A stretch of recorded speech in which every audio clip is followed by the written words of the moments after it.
Now I gotta ask you this because they say wide receivers can be divas. you got any diva tendencies out there? Well.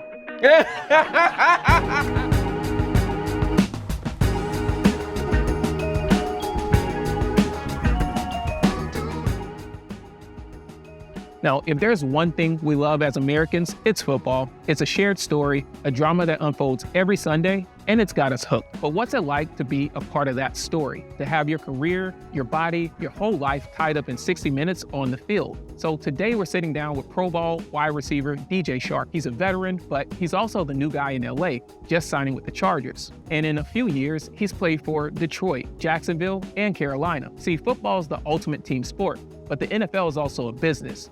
And for a player like DJ, that means constant change, adjusting to new cities, new teammates, new expectations, all while putting his body on the line and dealing with the pressure and planning for life after football. See, he's been open about the mental health side of the game, the anxiety, the weight of having an entire city on your shoulders. We're getting into all of that. So get ready to huddle up and go deep with DJ Chark as we break down the game on and off the field. This is Bars and Nuggets on Amazon Music, and we're calling an audible on the typical sports interview. DJ Chark, everybody!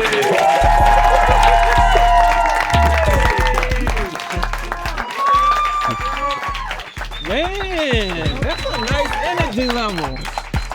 Yo, DJ, you got a nice welcome, bro. That's pretty cool. I appreciate y'all. How you doing, man? I'm doing good. You out here in LA now. How you been spending your time? What's the day-to-day like? Do you have any time? Actually, I have a lot of time, but I've been spending it studying right now, trying to figure out this offense and all this. I take some walks, but that's about it. That's my free time. Yeah. So you sound like you focused on the game. Yeah, at least until I can really say I master what I got going on, and then I can step out a little bit more. But right now it's try to keep the main thing. It sounds like LeBron. Yeah, hey, I've been taking notes. Man, I mean it's interesting because right, like you're in LA, so there's a lot of other things going on where you could get get pulled in these different directions. What is it that keeps you so focused? How are you able to remain focused on the task at hand?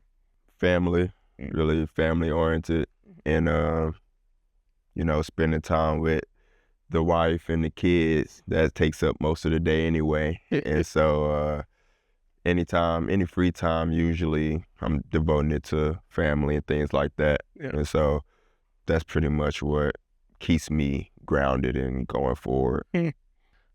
Take me back to being in LA now and also being in a city with a new football team. And what are some of your thoughts about, being here and, any things that you feel like a sense of responsibility, or like, how do you kind of focus on the things that make sense at this point as a new, recruit to the team? Luckily for me, I spent 4 years in Jacksonville. Yeah. And so I went to Detroit the next year. That was my first time going somewhere else, and that was totally different for me. Then last year I went to Carolina. Mm-hmm. And so I'm not new to being new pretty much. So coming out here, it's different because it's just a different kind of way of life, the way things go. But, waking up every day here, sunny, feels great. Like I can't complain at all. And then going to work, and I'm around true professionals, and they handle, their business the same way I handle mine, and just meet new people that's been successful, whether it's coaches or players and things like that, and just really trying to learn the culture and learn the way. But because we have a new head coach, mm-hmm. everybody's learning it together right now. Mm-hmm. So although I'm new to the city, we all kind of new to this version of the team. Mm-hmm. So it's a great time to do it. Yeah, and there's got to be something pretty fun about that, right? Because like kind of you pointed out, like it's different if everybody had been here for a while and then you're trying to come in and find your way into this. And it's also like your energy. Like we were watching some tape, and you bring quite an energy to the sideline. Like you're very like excited and passionate, and like you got like that leadership, Where's that come from? Why do you feel like, you want to be there riling up like your teammates? One, because when you truly are excited for your teammates, that brings that excitement to you, So anytime my teammates make a play or they're out there or they need some pick me up, I feel like why not be the guy to help, because some days you need it. And like in college, Coach O, my college coach, used to tell us, if you have energy, give it to your teammates, and if you don't, fake it till you make it. So there's days where I'm definitely faking it for sure, but after a while it catches on and it's contagious, and you have that teammate who's going to bring you. So why not be that guy when you have that energy to spare? Yeah. Yeah, you can't always feel 100%. Yeah, no, for sure. Sometimes you need somebody to kind of, pass off some energy. Help me out today because I'm not feeling it. Yeah. And then sometimes it catches and, you end up finishing better than you started. What do you hope to bring to the team as all these new characters and folks are coming along? What are you hoping? Bring a mentality, and build something, be able to really build something for the future, not just now, being a good teammate, being someone that you can ask me questions, whether it's about football or life, because those are relationships that you look back on and you realize, like, I talk to guys from my rookie year, and you never really know what impact you have on whoever you're talking to. And so I want, whenever I run across you years later, you're not upset to see me or something like that. So that's kind of what I want to bring here, just be myself, be genuine, and I think that that goes a long way. Yeah, I mean, and also you got that Southerners vibe. We talk to people longer than we should. For sure, we're very nice. Definitely. So I'm sure some of that probably gets noticed as well. Also the thing that sticks out to me, you being here, is like I know you like music, and LA's having kind of a bigger global moment coming out of this Drake Kendrick. Yeah. So I wanted to ask you, from a rapper and musician standpoint, are there any artists from the area that you're fans of? I think everybody's listened to Kendrick. A lot of the old school California vibes. I mean, everybody in the world knows that.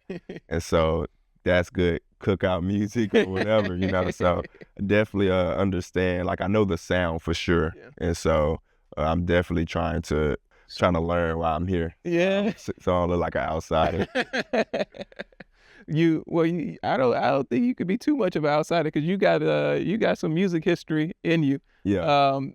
The song "Sweep" from Madden. Mm-hmm. How did that come about? So I was out here for an NFL workshop type thing, networking, and I was able to meet a guy named David that works at Interscope, and he was putting together a project so that, Madden always have a soundtrack every year. Oh yeah. If you've been playing Madden for a long time, there's some real memorable ones. And so he wanted, because the society that we're in is more athletes that's doing music. So he wanted to put together maybe like 5 or 6 songs where it's actual NFL players get a chance to make music and have it on the game. And so my team reached out to me, asked me, if I was interested, and I said yeah. And then I ended up meeting David here and talked to him about it, and he invited me back to come record at Interscope, and that was a great experience for me. I was nervous, at first, because I just recently started to record in actual professional studios. At first it was just me on Pro Tools. So I was nervous at first because it was like my second time meeting him. So it's like, I don't want them to think I'm weak. Yeah, the chemistry got to be there. You're trying to get comfortable. Yeah, and so he invited me to come out, and he gave me a list of songs, and I heard that one. I was like, that sounds more like me.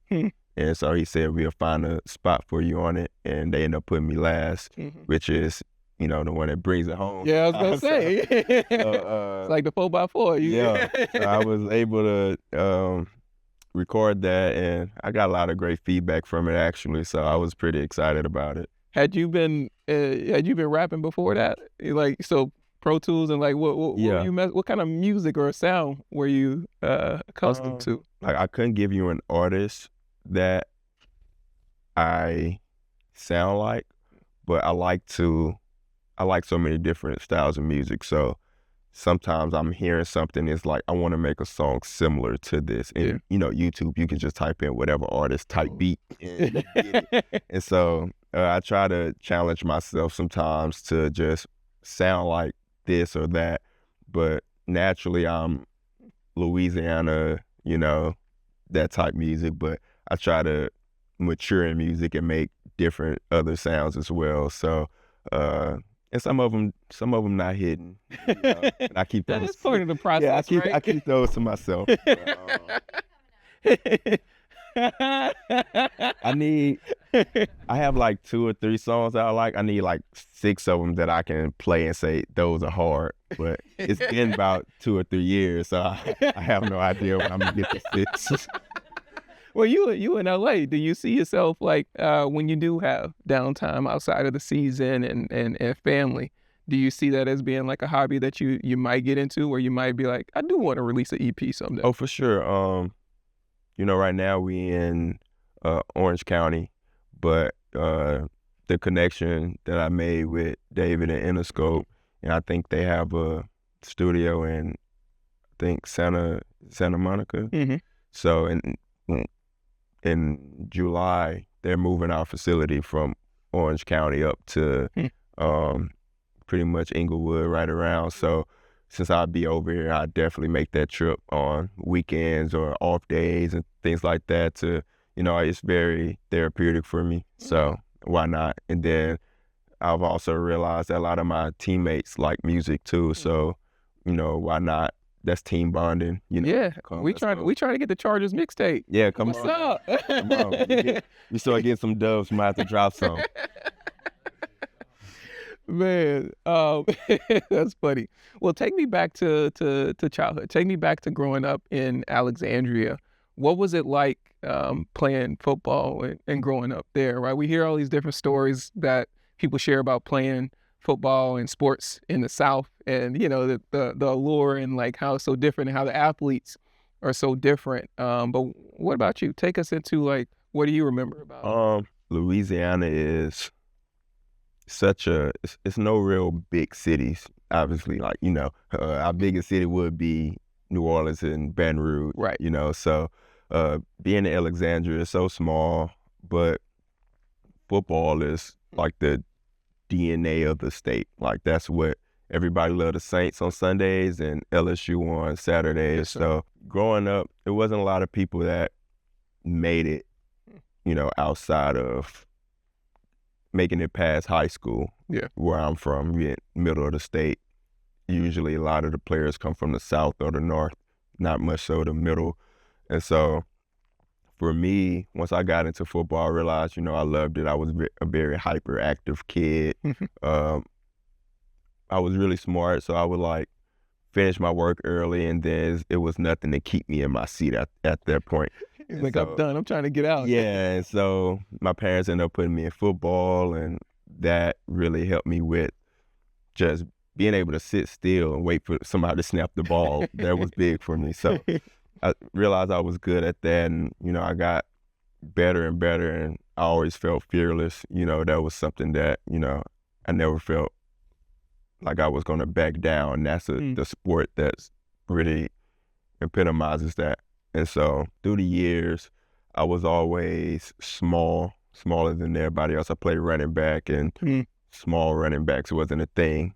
And so I would watch Reggie Bush and stuff like that, and I was fast, so I implemented that a lot. But a lot of times on the teams, I wouldn't be the starter, so I had to play defense, and being the little guy at free safety, and you have the big running back, and you're the last line of defense, and stuff like that. But it was big for me just to get out there and do those things. I thought that I loved the game, and but just being in Louisiana really influenced that. And growing up, getting to like high school, not really having offers going into my junior year. And nowadays people have like 30 offers quick. And so I eventually got a few offers, got the LSU offer and went there, and, you know, being able to stay in the state for football was crazy. And so I just learned so much through all the people that I've played with, and even people that from high school that didn't go to college, or college that didn't make it to the NFL. I still learned so much from everybody that was around me. Yeah, you were really being a sponge and a student kind of to what was happening. Oh, for sure. Tell me about, so, you know, getting the offer and being able to go to LSU, but you were running back or you went on defense. At some point, you got a growth spurt, right? And so something changed in your game to where you started getting noticed. Yeah, it was high school. I started to grow. You know, we had a player, my junior year, we had a player that was a senior, and he was being recruited. Okay. And people wasn't really getting recruited in that area. So the colleges would come to our school, and the coach at the time was a fan of me, and he would like promote me, and all the colleges would say like, his film is cool, but if he come to camp and he can do what he did in film, then we'll offer him. So I had like a stretch where I had a camp for Oklahoma State on Friday, Texas A&M on Saturday, then LSU on Sunday. Jeez. And I don't know how I did it, but like I ended up getting offered from all three. Wow. And so like I went from not really having offers to, and then like I went from no stars to like 4 stars. It all happened so quick. Yeah. And then, you know, my parents really wanted me to stay in the state. So that's ultimately what I did.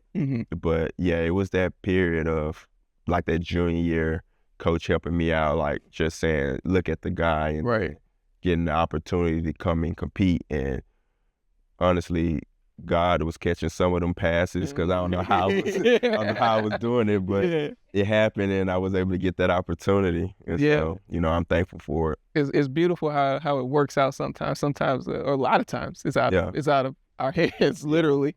Talk to me about going from Alexandria to playing in front of 100,000 people in Baton Rouge at LSU. Like, that's like such those two different worlds. And you know, those fans, we intense. No. What is that like for an 18-year-old?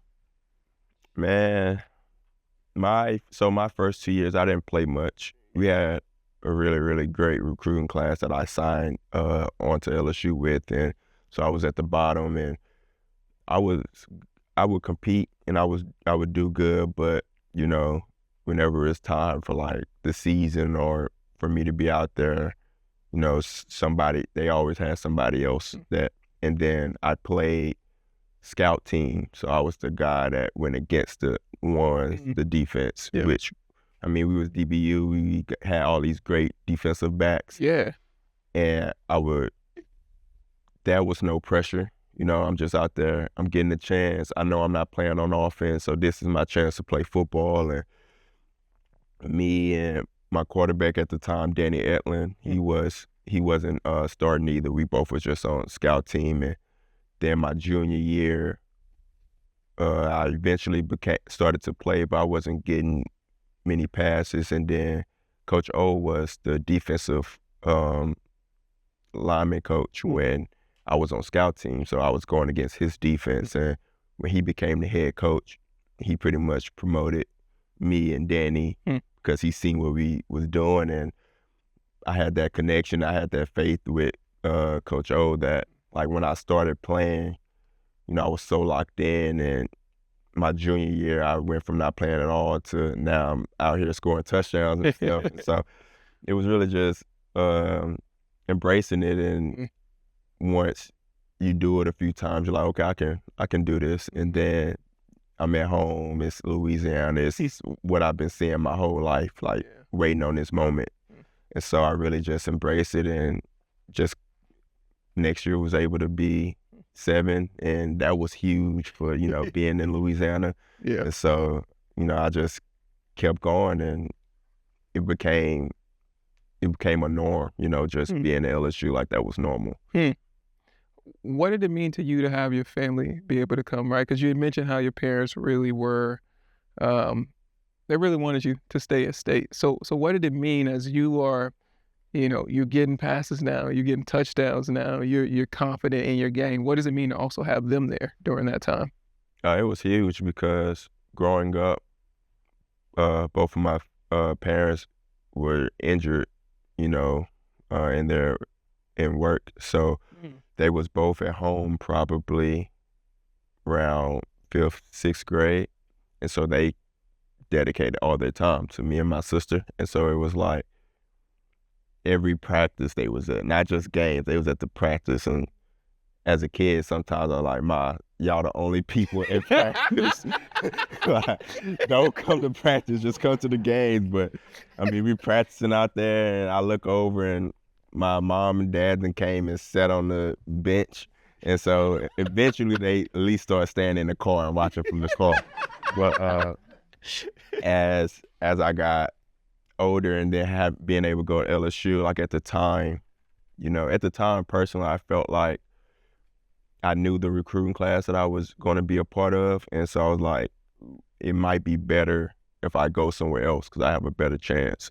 But when my parents really wanted to see me play, I felt like y'all had led me wrong. So we'll see how it goes. And it started off rocky, but it made it even better once I was actually on the field and for them to be out there and be able to see me. Like, it was, even the games I didn't play my first 2 years, they was there. They always there. So it eventually, I think it made us even closer as a family, and I was excited about that. Were they traveling from Alexandria to the games, or had they moved closer? No, they were traveling, and then on game day, so games are on Saturdays, so Fridays we stay in the hotel, so they just stayed in my room.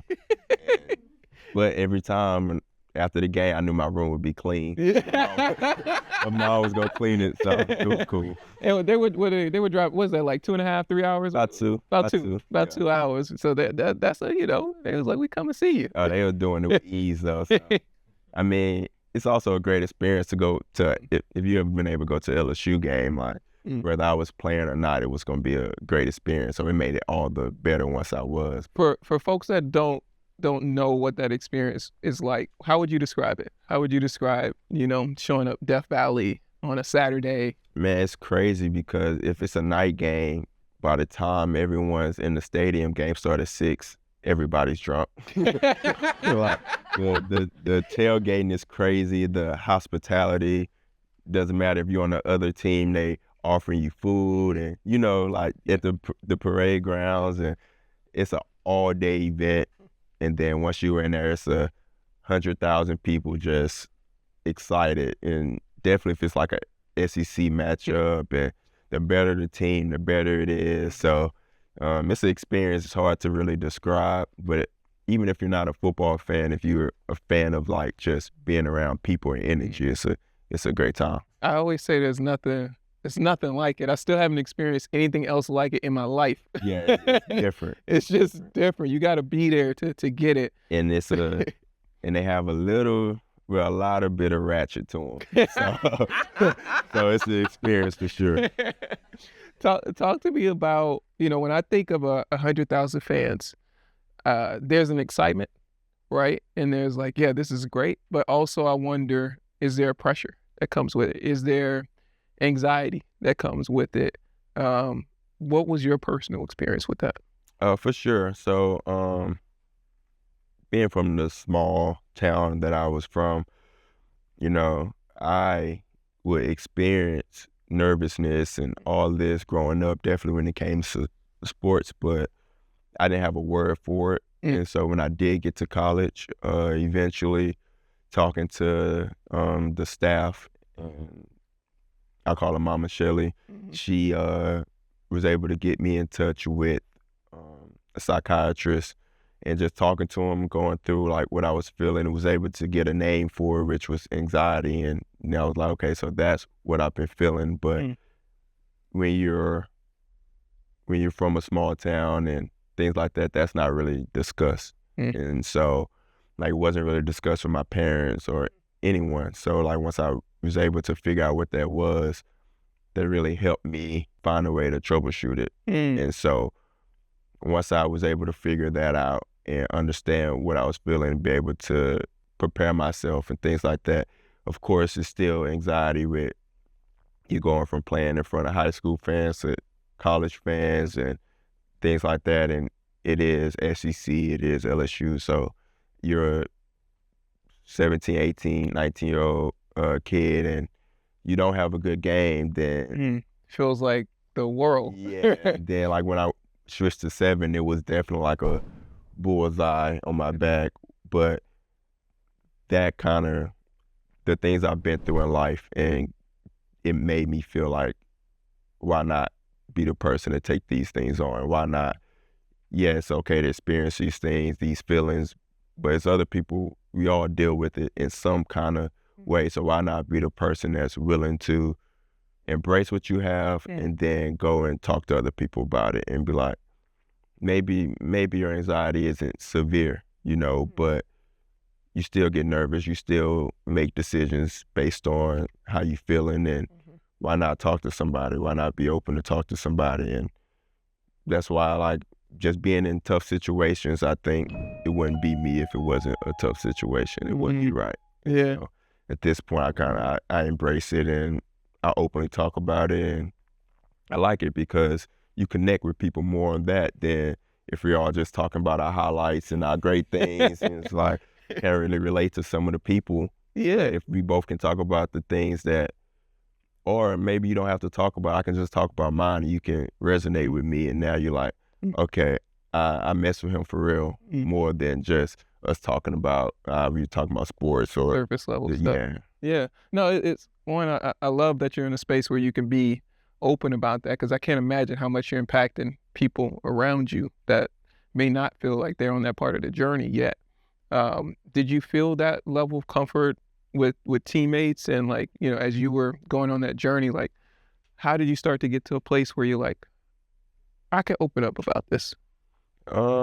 Like I said, talking, once I kind of got a therapist, talking to my therapist, but like through my college to early professional days, my wife, then girlfriend, I opened up to her about a lot, and she opened up to me about stuff, and she really preached communication and things like that, which at the time I just could not get that concept. Yeah.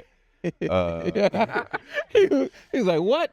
Yeah, like I didn't get that and I still struggle with it sometimes, but being able to have her as somebody to lean on, which, you know, thankful for that, because that's a lot to ask of somebody, to take on someone else's burdens. And then being able to, once I did get to the league, my first year wasn't what I wanted to be. I feel like just swimming out there because I've been in Louisiana my whole life. Yeah. I'm living in Jacksonville now by myself. Yeah. Trying to figure out, like, practice in the morning, but I have all this free time. What do I do? But I don't have any family with me. I've always had teammates or something. So I'm in a house by myself all day.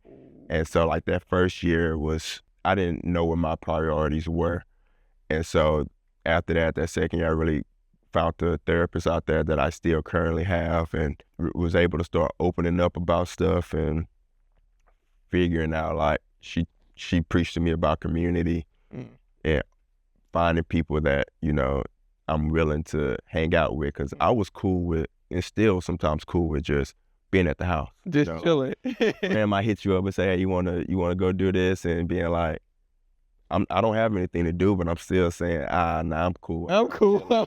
You know, and so, like, being the person that accepts those offers and open up. And so once I started doing that, and I was figuring myself out, and then had a really good year, I feel like all those things happened for a reason. And since then, I've been big in my spiritual life, you know, because even when I don't have the answers, or if therapy not working, I have something to be like, put my faith in, and that's where I can't do anything about it, but I know something's going to come about it, and I'm gonna still practice, you know, what I preach, but I need some help, you know. So being able to always have that as a rock, and, you know, being from the South, my parents are always there. Everybody is there.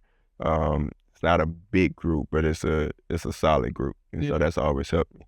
You know, one of the things that stuck out to me about what you shared, obviously about the faith, and you know, connecting with your faith after, you know, going through that period. But I'm curious to know, what would you share with someone who is in that year transition that you were in, right? Coming from LSU, going to the pros, going to Jacksonville, and somewhere where you're like, I don't have like my community here. What advice would you offer, you know, another player coming into that type of scenario? That the NFL isn't a guarantee. It doesn't really matter about talent a lot of times. We're all talented. Circumstances happen, injuries happen, or whatever your situation, or who knows, the person that drafted you that really liked you get fired, or who knows, like you never know. So It's not guaranteed, but you can put yourself in the best situation by taking care of what needs to be taken care of. And like, it's cool to have fun. So don't come into the league and think I have to always eat the best food and go to sleep at the right time. And these things are great. You should do these things. But you said take care of yourself. Yeah, take care of yourself. But you don't have to just, you can still, everybody has different personalities. Some people need a thrill. Some people need to step out and go out or do something, which is cool, but do it in moderation. Do it and figure out something that works for you, a routine that works for you, and always be willing to learn, because and be open and find friendships. But if you're gonna befriend somebody, just because you're all in the league, everybody's lifestyle isn't for everybody. So find somebody that matches you, but you also aspire. You can find something that they do or they have that's like, that's what I want. I had a few guys as a rookie where I was like, this guy has been in the league, he's figured it out. He's like, I don't have to go and do everything that he does, but he's doing something right. So let me at least be around and ask questions and figure it out while I'm trying to figure out myself. Yeah.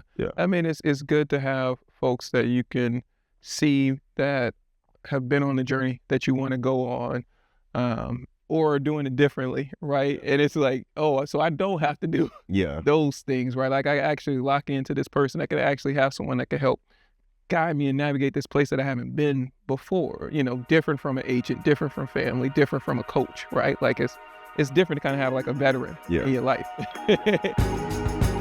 All right, DJ, we're going to jump to some questions from our audience. Thank you. Hi, I'm Teresa. Nice to meet you.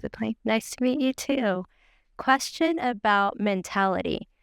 What kind of mentality do you need to make it? Like, what do you think was the difference in your mentality versus people who did not make it?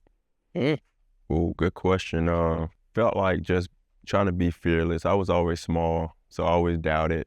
And being in the city that I was coming from, like, nobody really knew me. So if I joined the team, I was usually the backup.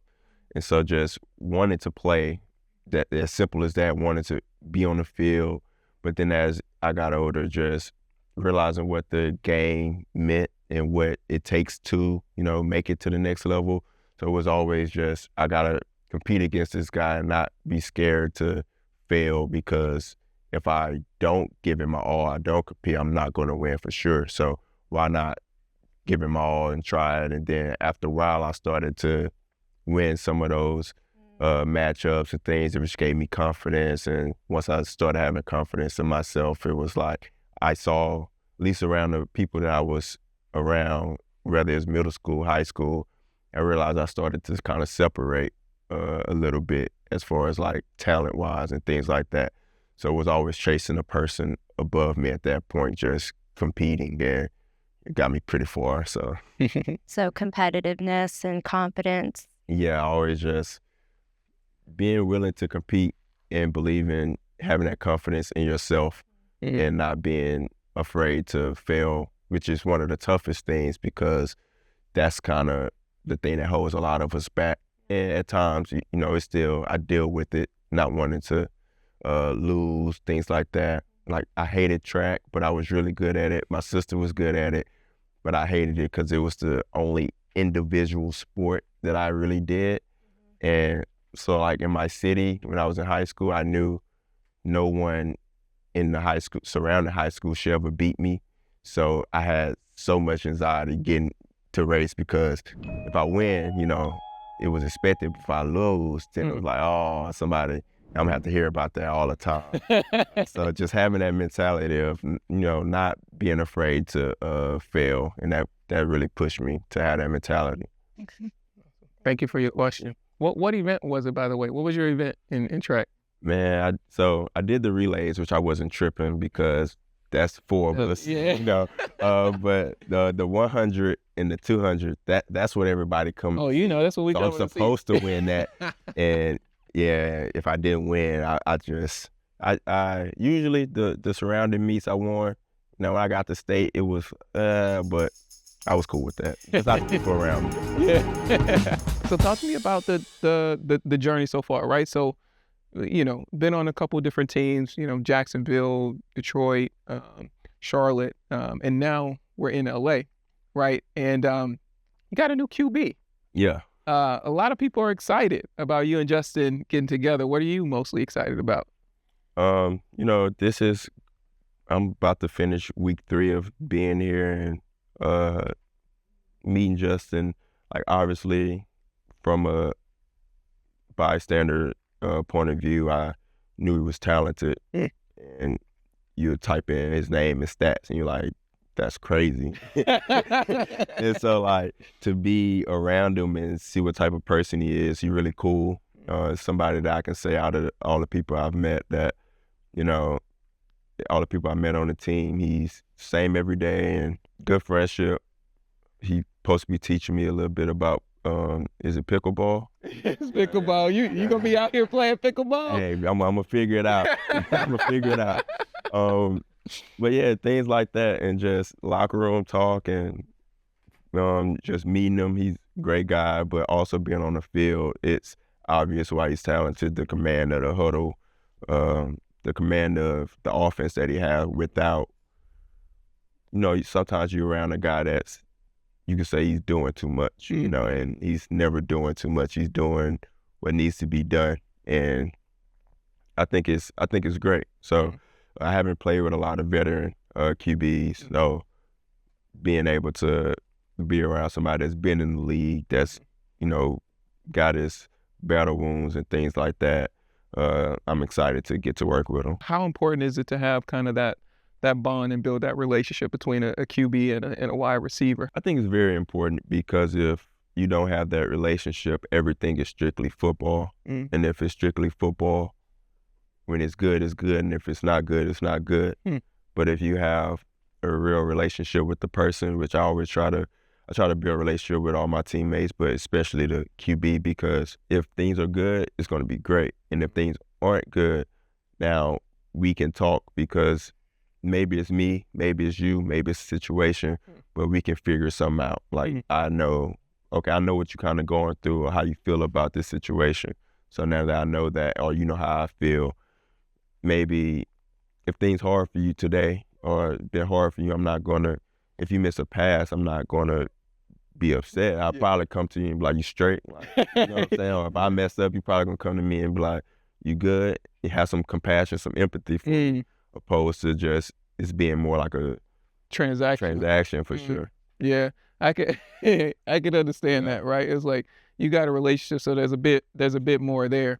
Now I gotta ask you this because they say wide receivers can be divas. You got any diva tendencies out there? Well,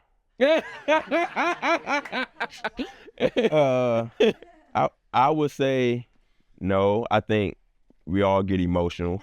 But if you're a football player, you're passionate, you get emotional no matter what the position is.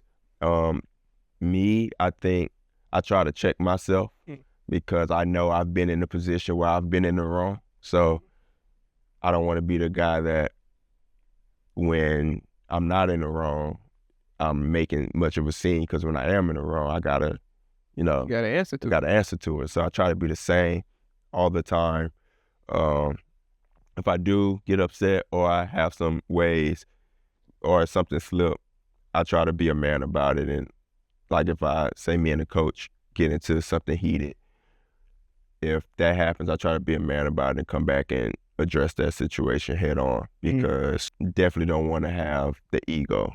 And that just doesn't, it won't sit well with me when I go home and knowing that I was a diva today. Yeah, so I try to be a man about whatever actions that I have. So if you see me doing something crazy, which I try not to, but if that slips, then you know that I came back and I made that right for sure. Yeah. You have a very grounded presence about you. Do you have other people in your life that kind of help you maintain that sense of grounding and sense of who you are and where you came from? Oh yeah. Because personally, I look back and I see the things that I achieved, which is great, but when I'm on my day-to-day, I'm not thinking about that. I can walk down the street or be in the mall and I'm not thinking somebody might notice me, because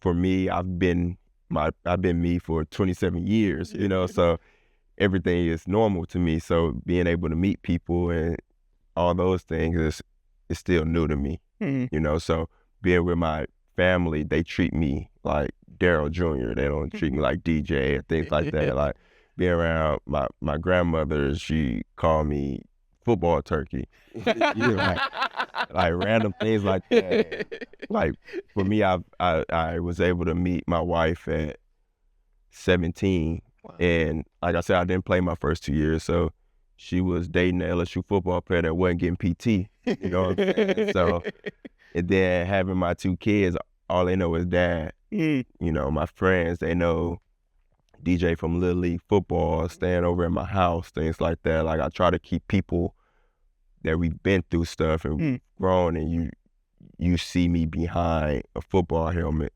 and it's nothing wrong with, people who know me from what they know me for. Sure. That's great, but like when I need a reality check or I need somebody to help me out, I'm gonna go to the people who know what I've been through, seen me when I've been in the high moments, the low moments, the every day. So that really keeps me pretty grounded. Yeah, I mean, you sound, you got a very solid support system. No, for sure. It's not a lot of people, but I try to be genuine with everybody I meet, and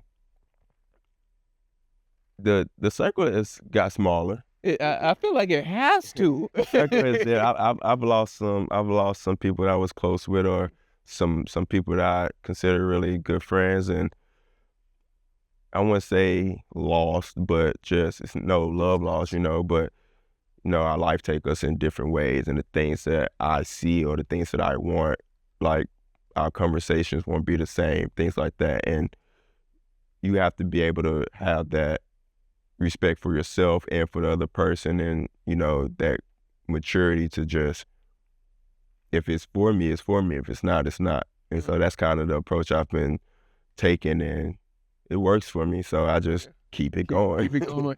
I've had this conversation with folks before about, like, sometimes there are folks in your life that it's not good for where you're going, right? And it doesn't mean necessarily something bad happened, right? It doesn't mean that there was something that was scandalous that went down. It just means, like, at this point, it's maybe not serving in this particular season. Was it difficult for you to, like, make those transitions in relationships where it's like folks, maybe some folks that you know for a very long time? Yeah. No, it's definitely difficult. I found myself hanging on to people for longer than, I probably should.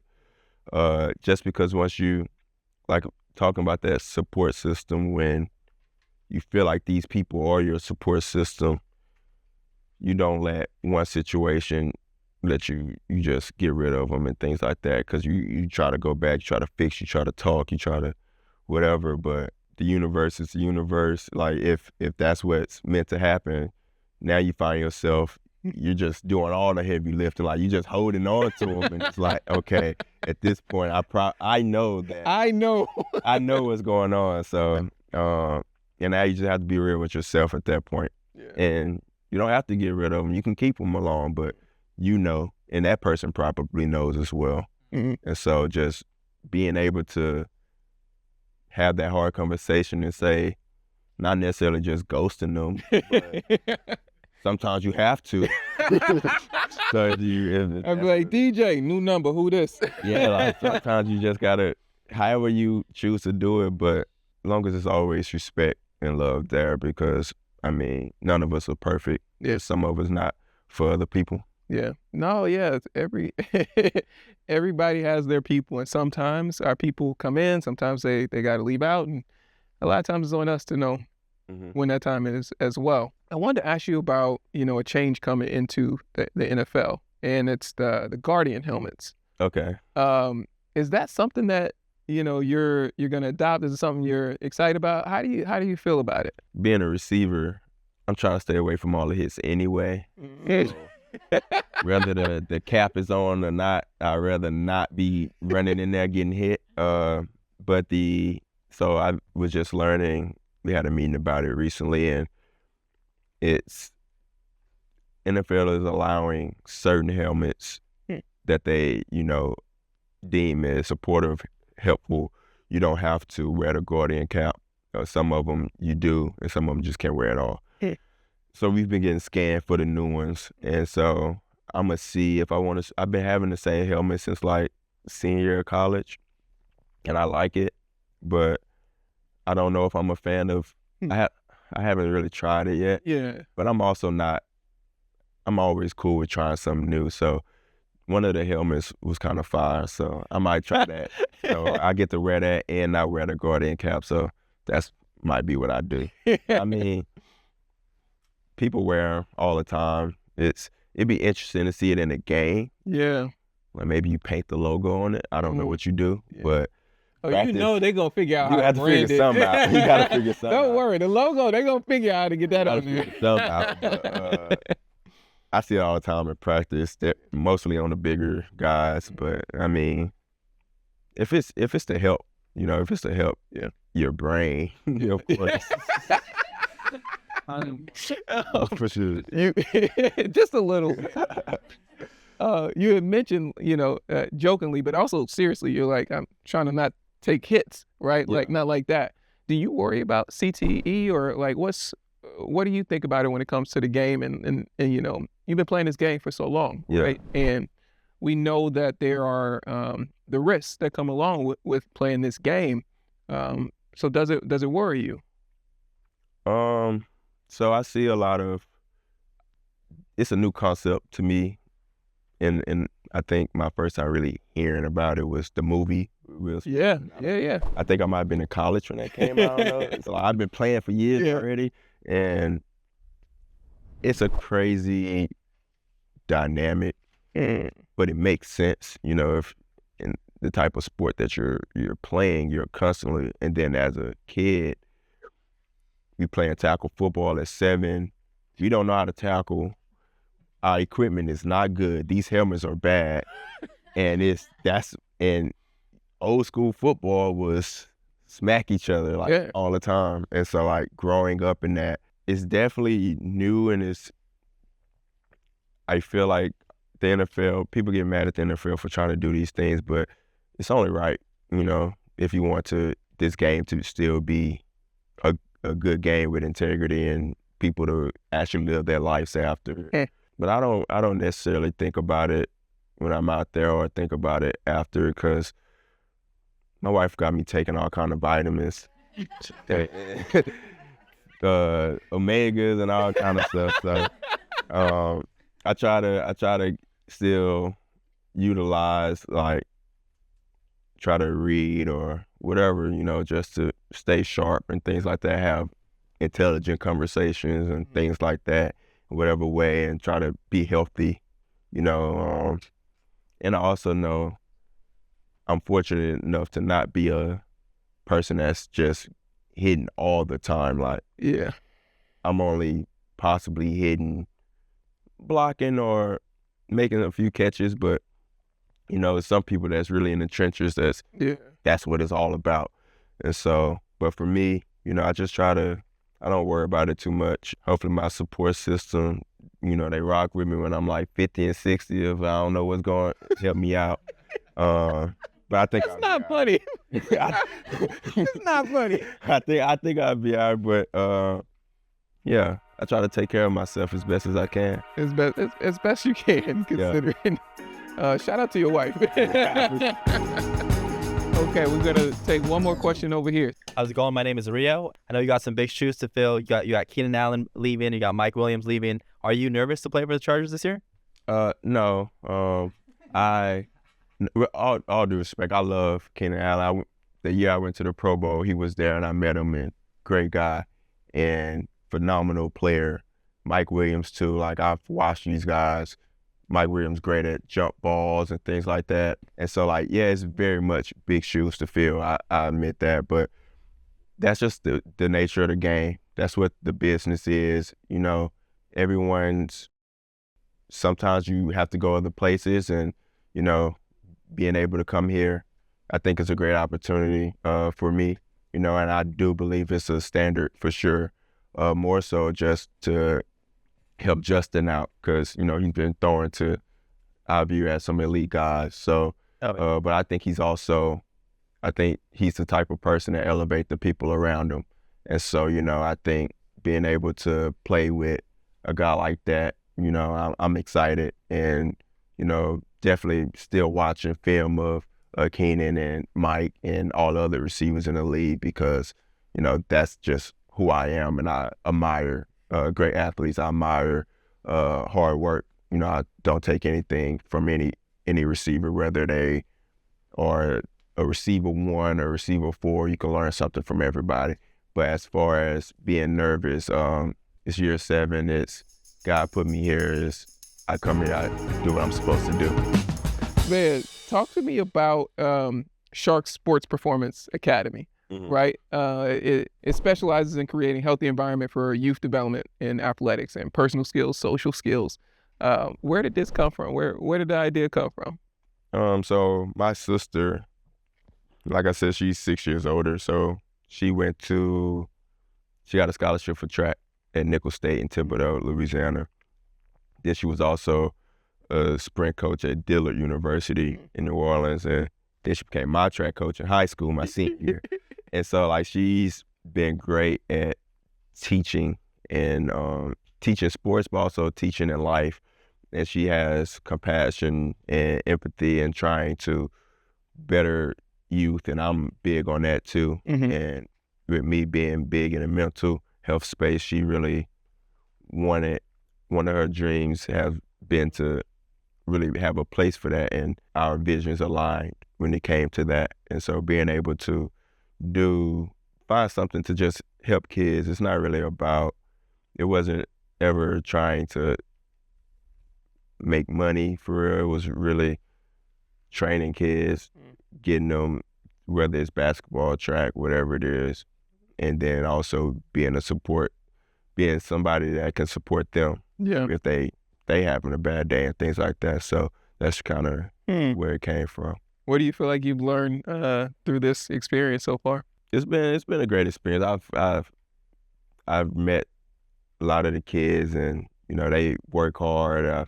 I've seen them come in there and the improvements that they made.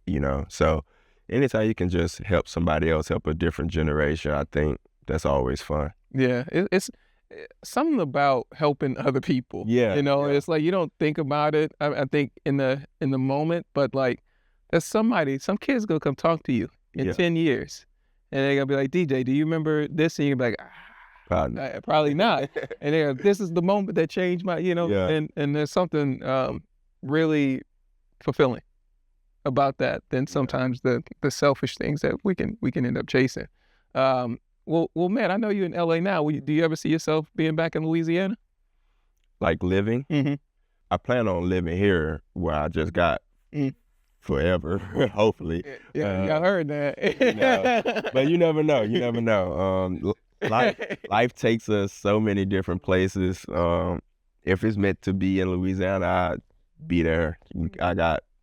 It's always love there. If you ever been there and you meet the people, it's just back home, you know. Yeah. It's the only way I can always describe it. It's a different culture. It's great food, great people, great conversations. It's not a lot going on. Like you don't have the nightlife or a lot of the different. Yeah, like the entertainment stuff. That I mean, also you're in LA, Yeah, so like that's a whole LA, nother. You know, it's not. I can't even describe it. No, but it's fun. It's a good place to be. You know, it's a good place to. For me, it's a great reset. It's a great place to see where I come from. I've been blessed enough to go all over the country, out of the country, with football and the things I've been able to achieve that I'm thankful for. But it's nothing like going back home. And I used to get mad growing up when people say I was country, because it's like I'm not country. I see country on TV, and that's not what that's not. But now I embrace it. It's like I'm going back to the country. Totally. Like I used to get it all the time, especially when I moved to the East Coast and like all of these things. And what I started to realize what I really understood was they weren't nice to manners. They weren't used to manners. Yeah. Yeah. They were like, "Why are you talking to me? Why are you opening the door? Why you do this?" You're saying, like, yes, sir. Yeah. And I was like, great. Yeah. I was like, it's just how I was raised. And I did go through a period where I was like, oh, is this like weird? But now I'm like, yo, I'm so happy about it. Like I even found it like it's a difference maker in certain scenarios, because people are like, nah, we like him. He's super nice. Yeah. So that's how I feel, like being able to be here, and then also all my family is there. My friends are there. Yeah. So being able to go back, and my parents moved into the country, like horses and stuff. So I just go out outside. It's quiet. Yeah. I'm just hanging out. I don't have to check my phone. I don't have to do anything. I'm just hanging out. Peace. And then I can come back to LA. Yeah. I love it, man. Man, DJ, we could talk on and on. I know we could. So y'all make some more noise for DJ. This has been fantastic. Bro, thank you so much, bro. For sure. We're going to walk up out of here. All right, come on, y'all. Thank y'all.